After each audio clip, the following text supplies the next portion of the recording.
Day of the season. Heck, your first Victory Monday after opening weekend since 2013. I know that I took time yesterday to soak that in, but now with it behind us, it's time to get back to business and begin preparations for our Week 2 matchup against the New York Giants. It'll be the Bears' fourth time facing the Giants in the last 5 years, with the Bears losing 2 of the previous 3 matchups. And luckily that win came last year, but it's 2020, and like every year, teams change, so we need to find out the latest on the team. To help us meet the Giants, I brought on host of the Talkin Giants podcast, Bobby Skinner, who shared with us his top takeaways from the Monday night loss to the Steelers on both sides of the ball. He does a great job of explaining why the Giants struggled to run, why Daniel Jones, despite a couple of interceptions, impressed them, and much more, including the strengths and weaknesses of New York's defense. So without any further delay, let's go ahead and get to that conversation. All right, we're sitting here with Bobby Skinner, host of the Talkin Giants podcast.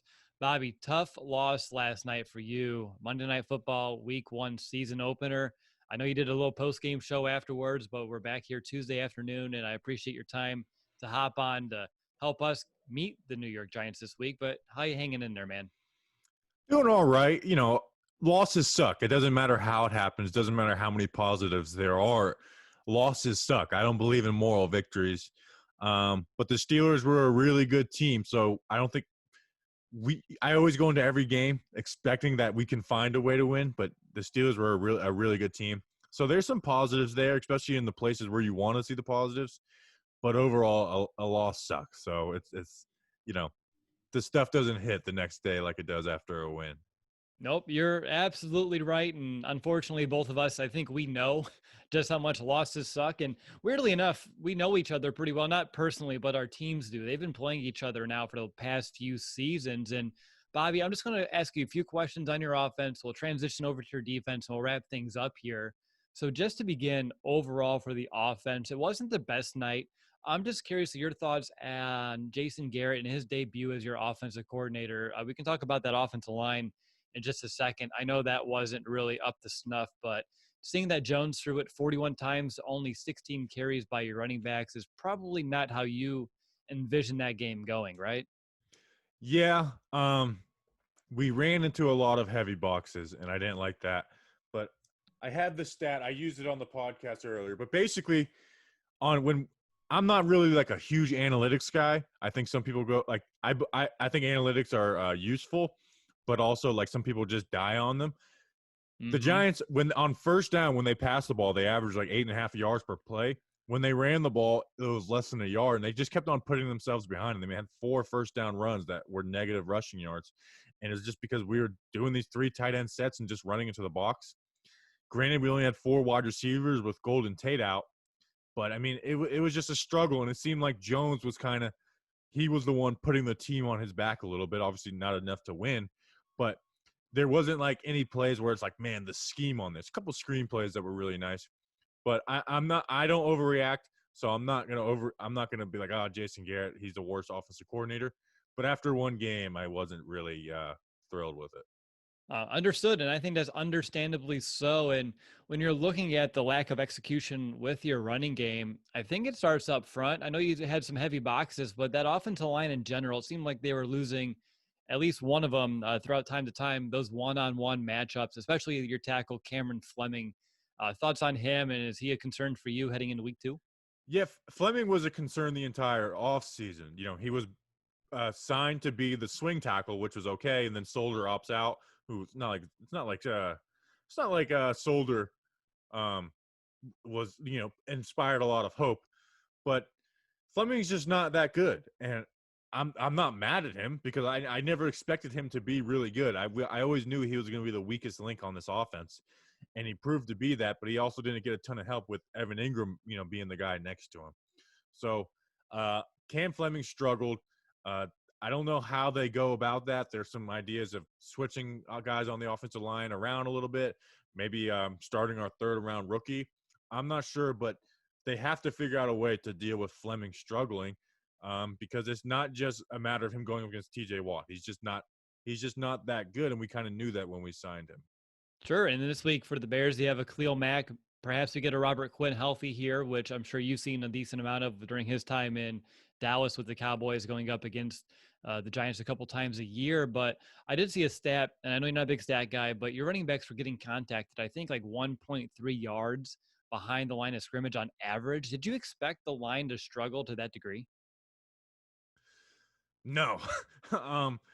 Thomas I was very happy with, but to do that, I don't think you expect any offensive line to struggle that bad. I mean, it was just we could not get the running game going at all until we spread things out a little bit. And I know Barkley, after the game, he said that, it's on him. It's his fault. He needs to play better. I think that's just him being a really good teammate and kind, because it didn't seem like that was the case at all. Were the Giants utilizing him differently? I know they didn't use him so much just due to the offensive line not really being able to hold their ground there. But did you see Garrett using Barkley differently than perhaps in years past? No, I mean, I know I've hit on this, but really, we just ran 3 tight ends more than I've ever seen in a Giants game. And it was like, you know, you had to trust 8 guys to do their job plus have an unblocked player. And Saquon had no chance for like most of the night. When you got him the receiving game, he made plays. You know, he had that long screen play where he jumped over a guy. And they lined him up at wide receiver a little bit, which I liked. But in the run game, he just had no shot. So, Saquon's a controversial player because he was picked second overall. But I think anyone can agree that you don't leave that game saying, "Damn, Saquon, that was a bad game." You just go like he just had no shot. Yeah, it really seemed like that throughout the entire night. Let's switch over to your passing game, though. Quarterback Daniel Jones, he finished with about 280 yards. He did have those 2 touchdowns, 2 picks, the one that was a total backbreaker in that long drive that you guys had there in the third quarter. But overall, Jones had an up and down game. But looking at him compared to a year ago, did you see any improvement in this young quarterback? Absolutely, and I think a big reason was Andrew Thomas at left tackle compared to Nate Solder last year. He looked a little more confident in the pocket. I was very impressed with Jones, and that drive you mentioned.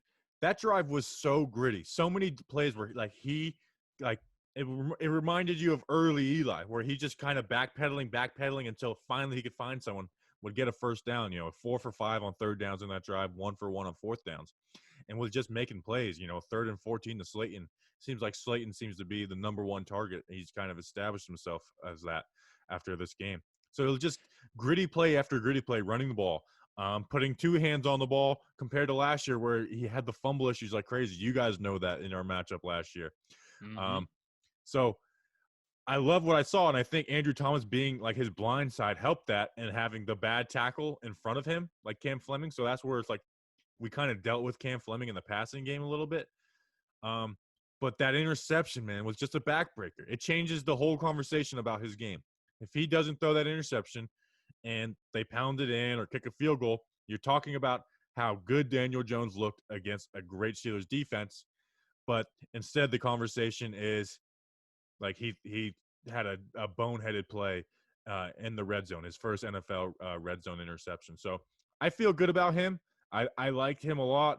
I really like that he shows all the stuff I want to see from a quarterback. He doesn't have like a Patrick Mahomes arm or nothing, but like you don't need that to be an awesome QB. So all in all, I feel good about him, like what we saw. But obviously, that interception just it kind of muddies the waters on game 1. Understood, and that's understandable too. When it comes to Jones, I know the Steelers got a decent amount of pressure on him, and that's when things kind of didn't work so well. Is that kind of the key, at least for Chicago, is that they can get pressure on Jones? They can force him into a few mistakes. He can give the Bears opportunities to perhaps come away with some turnovers. And if he ends up having a cleaner pocket, some time to throw, you expect some perhaps good things out of him? I mean, I expect. I mean, obviously, with any QB, you want to get pressure on them. But I Mm-hmm. feel like he did a pretty good job on that, getting the ball out kind of quick, where last year, a lot of the times, that leads into something he improved on. This Pittsburgh defense, they force you to get the ball out quick, where last year there'd be games where he's just holding on to the ball, looking downfield, trying to make a big play, and the underneath stuff's open. He didn't hit that. So he seems to be making a conscious effort to do that. So I think he's going to try and do some of the same things against Chicago. Maybe take a little more chances because, you guys have a really good defense, but I think Pittsburgh is just on another. I think they're the best defense in the NFL. So yeah, obviously getting him and forcing him into, making those one or two mistakes. And I think that is the way to beat Jones the beginning of his career, because he does a lot of things nice, but he will have those one or two mistakes that can end up losing you a game. And I mean, he kind of had that last year against you guys, we're at our own 10-yard line. Khalil Mack gets a sack. Not only is it a sack, it's a fumble too. You guys, offense was struggling, scores right there. So getting rid of those dumb turnovers that change the whole narrative on them. Sure, sure. I know your tight end, you were running a lot of 3 tight end sets, but Evan Ingram, he didn't have a good season opener. Only 2 catches, 9 yards. He also had that drop. Was he a letdown for you last night? He was the biggest letdown because I expected him, because it was a quick offense, to be the Giants' leading receiver for that game. And like you said, 2 catches for 9 yards, had a couple drops, was horrible in the blocking game. He's never been known for being a good blocker, but he's been adequate at times. He just got destroyed in the blocking game, and he just didn't make any plays on offense. He's the guy that after week 1, I'm the most down on as a player, because like you mentioned Cam Fleming, I know who Cam Fleming is. We'll talk about the defense. I know who those guys are. Ingram had all the expectations in the world, and he just let us down. Now, that being said, we've seen Ingram have 4 games in a row where he has 500 total yards. So he can do that the next 4 games and totally switch it. But after game 1, man, it's people are down on Ingram. And in his 4th year, I feel like that's deserved, especially when you have a backup in Kaden Smith that a lot of people like. Yeah, and on the other side, we can go to a positive here real quick, and that is Darius Slayton. That dude had himself a game, and he is someone that I think a lot of our listeners probably don't know too much about. Can you explain just how dynamic Slayton can be and what he brings to the table as a receiver? Yeah, that was a really big positive, to see what he was, because a lot of time guys have rookie years, and then the expectations like, well, good rookie year, he's going to have 4 or 5 more touchdowns and 300 more yards. On a team where we didn't really know who the number 1 is, I think after week 1 we can feel good about Slayton being the number 1, because against Pittsburgh, like I was saying, this was the game where it wasn't going to be him, because he is kind of more the deep threat. But he has that long touchdown. He has the touchdown at the end of the game. And in the middle, like the tough throws, like Daniel Jones, the 3rd and 14 in his own end zone, throws it to Slayton, gets the first down. One play on that drive where Jones backpedals like 5-8 yards, gets it into Slayton. So Slayton seems to be his number 1 target, and he seems to have improved and figured out zones a little better. So yeah, I feel like the fan base, and myself included, are thrilled about Slayton on a team begging for someone to stand out as a number 1. It seems like Slayton's that guy. My last question on the offense just comes to their 3rd down execution. They weren't too bad, over 53%. I think it was actually the 3rd best mark in the entire NFL. There were a lot of teams that kind of tied, so they're somewhere in the top 10 overall, but in terms of the actual percentage, it was in the top 3. Just your thoughts on what led to some of that success. I know without a running game, that had to be tough, but it did seem like Jones was able to hang in the pocket and deliver some really big throws and some key moments for you guys.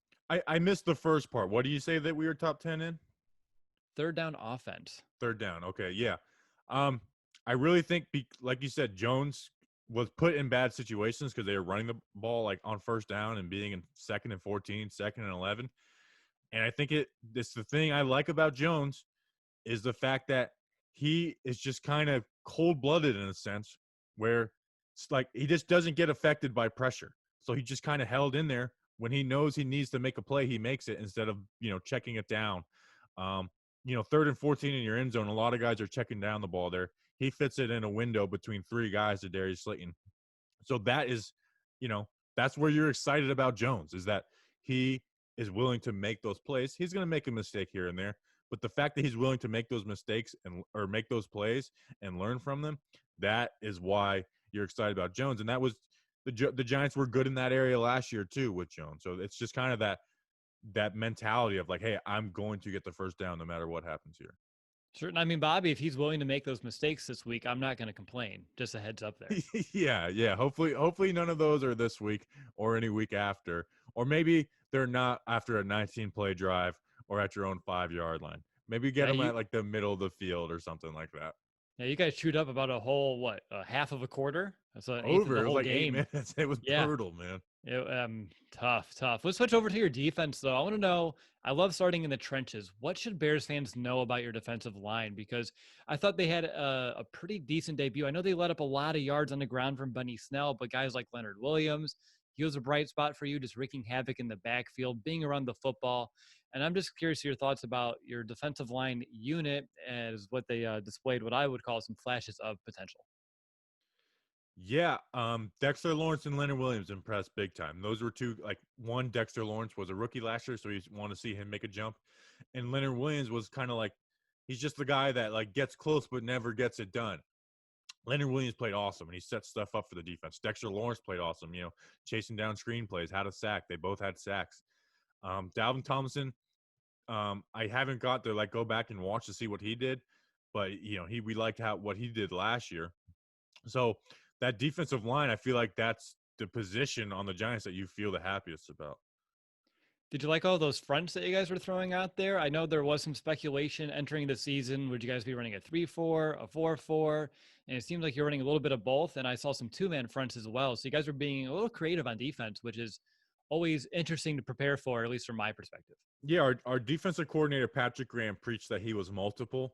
And when coaches say that kind of stuff, I'm kind of like, I need to see it to believe it, because a lot of people say, "Oh, we do this, we do that," and then they come out there and they run the same stuff over and over again.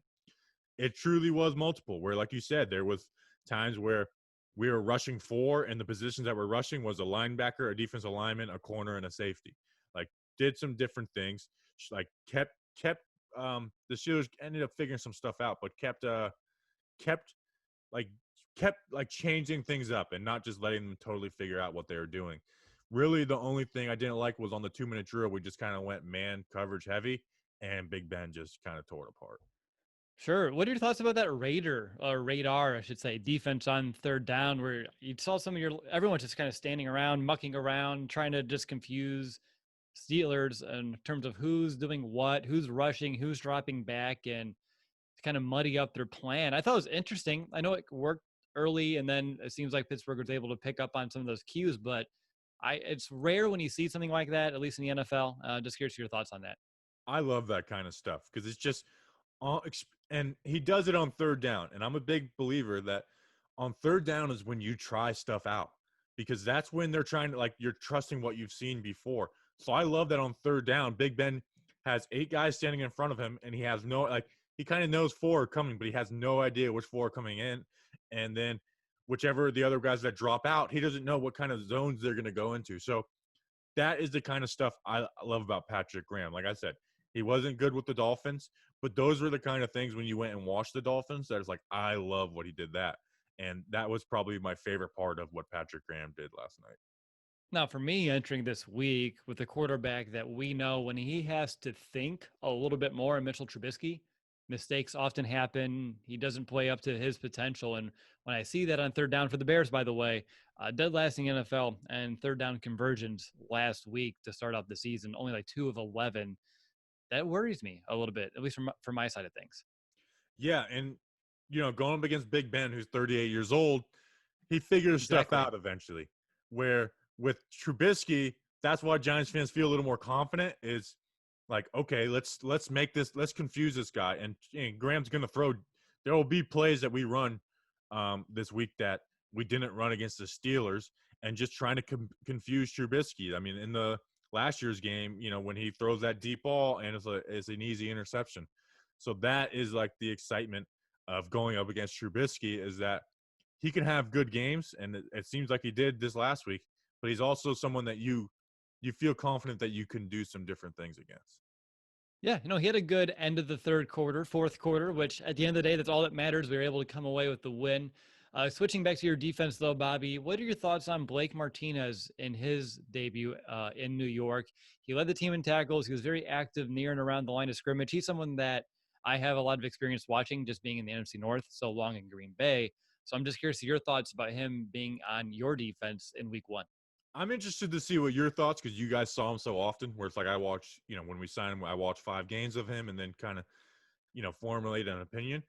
I was really impressed, and I kind of have high expectations for him because he was signed to that contract. But he was flying around, making plays, tackles for a loss, and I think having those guys we talked about before earlier, Leonard Williams and Dexter Lawrence, helped that. Like where they set stuff up, they drew double teams where Martinez was able to play with his instincts a little more. Where I feel in Green Bay a lot of times, like he was having to be the one that cleaned it up. But I would ask you, what are your guys' thoughts of Blake Martinez as Bears fans and dealing with him the last 4 years? Isn't that what you should bring me on your podcast to talk about? No, but for real, yeah, very close to you. In Green Bay, he was a tackling machine, like you said, more like in that cleanup mode, where you can expose him in coverage a little bit if you can get a running back on him or a bigger tight end on him. And I didn't see that too much last night. That would be something for you. I would see if teams go back and start doing against him because it really worked when he was in Green Bay for opposing offenses. But he's someone that's always ultra productive. He's always around the football and he's always coming away with tackles. And I think that's why you guys brought him in. You needed someone in the middle of that field to, lay it down, be that aggressive guy, and as well as someone that can be a sound tackler. So yeah, he's someone that I have, decent remarks on. I've seen the Bears expose him, but I've also seen him expose us from time to time. Definitely an upgrade over Alec Ogletree. So Giants fans and myself were very happy with that. Well, there you go. Let's move over to your secondary. What are your thoughts on the corners? I know Holmes, Valentine, they each gave up catches on about 80% of their targets, but it was Bradbury who did give up the 2 touchdowns. I know he had a pretty tough matchup against Juju Smith-Schuster, but just what are your thoughts on your corners, your secondary as a whole after one game? Valentine was the guy going into this, like he's our weakest link. Teams are going to attack him. You guys did that last year when he was playing the nickel. You guys lined up Allen Robinson and just attacked him. And that was the thing this year. It's like, hey, we know who our weakness is. Let's help him. And I feel like Patrick Graham did a good job of, I don't want to get too nerdy, but putting the safety over the top and stopping them from just beating him deep. But when they had the run man coverage towards the end of the game, Big Ben and whoever was lined up on him were getting great timing on these back shoulder comeback routes where it's like you can put a safety over the top. It doesn't matter. It's mono a mono right there. So that was where Ballantyne started getting beat towards the end of the game. But I like how they protected him. That's why I'm not mad at the defense because I feel like this loss was on the offense. It was like the defense did their job for a while. The offense just floundered opportunities. 3 points when you get the ball on a muff punt. The interception on the 19-play drive. We knew the defense was going to have some struggles, and I'm not going to be mad at them for having those things that we knew they were going to have. But Bradbury I liked. He did give the 1 touchdown, but it was on a rub route, so it's hard to be too mad. Holmes for a rookie. You mentioned the 80% stuff. I just like that he wasn't targeted that much, that They didn't say, hey, rookie, target him. Haven't got to go back and watch it like crazy, so I could be totally wrong. I could go watch him, and he was horrible, and they just missed him. But was happy with them because my expectations weren't super high. Besides Bradbury, my expectations were high for Bradbury. And then the safeties, Peppers had some weird stuff that we hadn't seen from him. And Ryan and Love, I haven't seen. I don't have the strongest opinion on what they did quite yet. And again, I know you're still like me. We're patiently waiting for some all 22. It takes a while for it to get out, at least over to people like you and I. We're only week 1, and I know you had some thoughts on your defense entering the first game of the season. But what you saw out of them, what would you say is something that you're looking forward to them building on that can really become a strength? The fact that Leonard Williams and Dexter Lawrence can push the pocket back. Lorenzo Carter, who we've been waiting for to make a jump, was getting to the quarterback consistently. If you can get one other guy, O'Shane Zimenez, Golden, to do some things, and if we can get to the QB with 4, then we're not going to be like our old, Super Bowl Giants defensive lines. But if they can just be halfway consistent getting there with 4 and not have to blitz, then I feel like this defense can be adequate. But at the end of the game, when they couldn't get there for 4 and they were blitzing and they couldn't get there, that's when the defense kind of got picked apart. So if Dexter Lawrence and Leonard Williams can be just flat out playmakers in the middle and, they're run stuffers too, that is the most exciting part about this defense. All right. Bobby, are there any names, whether it be offense, defense, heck, I throw in special teams, maybe there's smaller names that people outside of the New York Giants sphere may not know about that Bears fans should be paying attention to or doing some homework on heading into this week 2 matchup? Kaden Smith. I know now he did have a touchdown against you guys last year, but it was like 1 yard, and he had like 6 catches for like 13 yards in that game. That was his first game that he played. He kind of came along. And with Ingram's struggles, they may involve him way more as just the main tight end and maybe split Ingram out. So Kaden Smith would be that guy. And then on defense, Devonte Downs. He didn't get a ton of playing time, but he's the inside linebacker to Blake Martinez.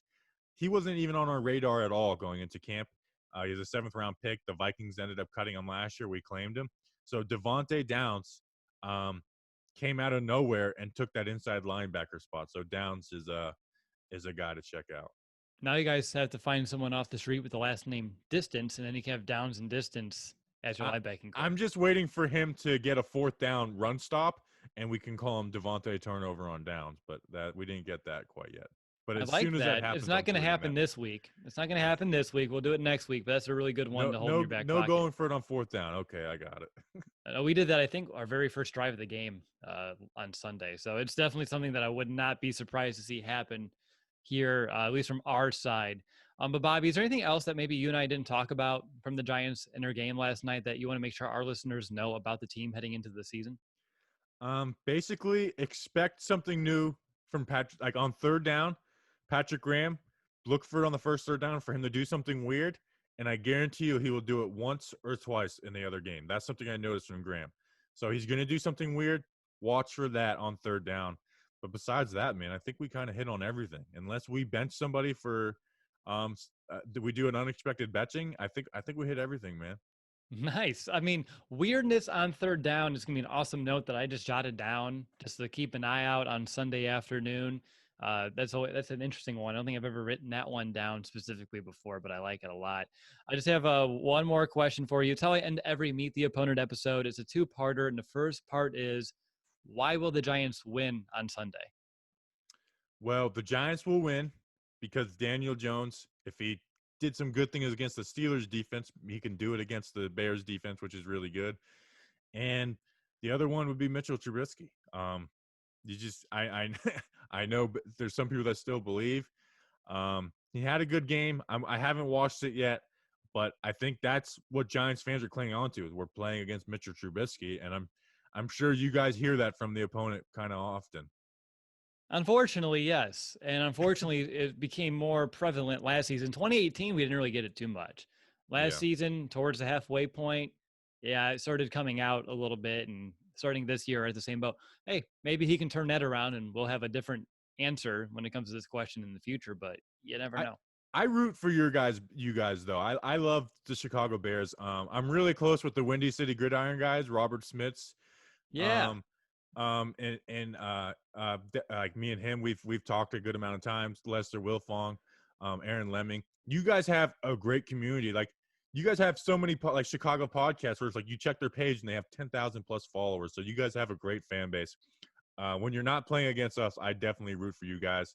I was heartbroken with that Cody Parkey double doink. Not as much. Why'd you have to bring that up, man? We almost got out of here. Like we almost got out. He's with Cleveland this week, though. He's with Cleveland this week. So I root for the Bears, man. And I look forward to playing you guys because it's like you said, it's been a common matchup the last few years. Absolutely. You still have one more part of my question, though, so we can't wrap up just yet. What's it going to take for the Bears to win and for, unfortunately, the G-men to lose?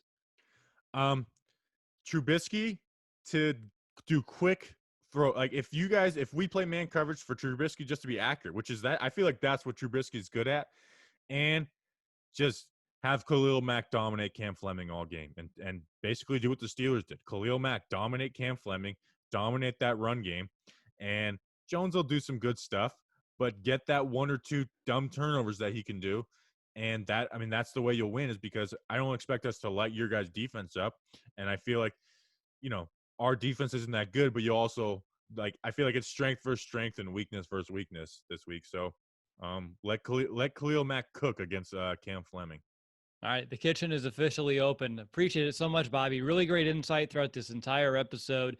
Appreciate the time here on this Tuesday afternoon, right after that Monday night game. I know you had a late night, so the fact that we're here already talking, I really appreciate your willingness to hop on to help our listeners get to meet the New York Giants. Thank you so much, man. Appreciate it, man. Anytime. All right, well, that'll do it, Bears fans. I hope that you found Bobby's insight on the Giants to be valuable and that you have a stronger grasp of our Week 2 opponent. In our next episode, which will be our weekly game preview show, Nick and I will be back to take things to the next level and take a deeper dive into the upcoming game. We'll be doing shout-outs from donations that came in over the last week as well, and if you want to get a shout-out and support our show, please make sure to leave a small donation, whatever you feel is right, to at the Chicago Audible on Venmo or at www.chicagoaudible.com/PayPal. We just purchased Game Pass so we can watch the film needed to provide our analysis as well as Pro Football Focus so we can get some of those advanced stats to bring them over to you. Both of those come, I think, as you know, with a hefty price tag. So anything that you can do to help combat some of those costs, it's greatly appreciated. Again, only if you feel like it's necessary, only if you feel like you want to donate, support the show, and of course you get a shout out in return. But personally, I'm looking forward to the next episode, previewing that next Chicago Bears game and explaining how the team can start the 2020 season 2-0. But until then, bear down, Chicago.